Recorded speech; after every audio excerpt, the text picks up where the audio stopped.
This is Gender Studies with Neva Young, Nicole Tripp, Sarah Morlock, Emily Wesson, and Gia Vasquez. Gender Studies looks at the interaction of genders and reinforced gender stereotypes. These are the associations we make between products, their masculinity, and their femininity. Gender Studies also looks at the way literature and arts can reinforce such stereotypes. Gender studies emerged in the late 1960s after the second wave of feminism. Prior to the 1970s, the social sciences in general and sociology in particular largely ignored gender. The idea of feminism, however, is important to gender studies because in an androcentric culture, women, their sexuality, and rights were never discussed, and studying this newfound feminism makes it so women and men's voices will be heard in society today. The public had split reactions to this lens. In the late 1960s, men primarily believed in women having their place and that there was no further need to discuss it. After feminism ideals started getting more popular, women believed more about having a voice. So, as one could imagine, women firmly supported gender studies. Scientists and theorists were concerned, however, about how this would affect society culturally.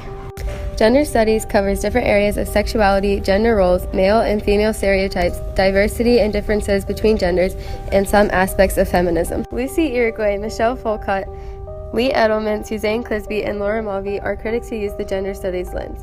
Some works that incorporate gender studies include Speculum of the Other Woman, The History of Sexuality, and Imitation and Gender Insubordination.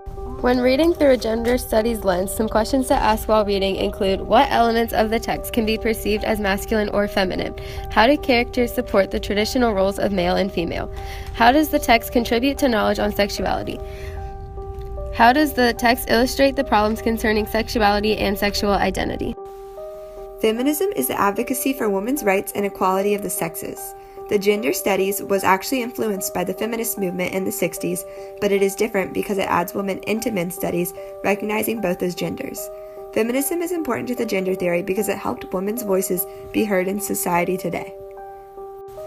Gender studies is still very important in today's society, as combining with feminism, it invites men to look at their experiences in American culture and how they are given power and privilege.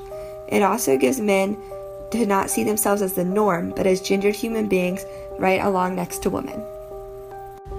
Gender studies are found primarily in the gender inequality that plague our society. Through gender studies, we can attempt to better understand why certain genders and sexualities can be seen as more capable of holding certain powers, making more money, or deserving better positions than others. Gender studies can also help give a voice to those who are treated differently or unfairly due to their gender or sexuality, while also allowing those who are treated fairly to better understand the struggles the others go through. In summary, gender studies look at the implication of gender and stereotypes and associations we make between products, their masculinity and femininity, and the way literature and art can reinforce these stereotypes. In looking at Things Fall Apart by Chinua Achebe through the gender studies lens, we can view the gender inequality through abusing and the unfair treatment of Okonkwo's wives found in this book.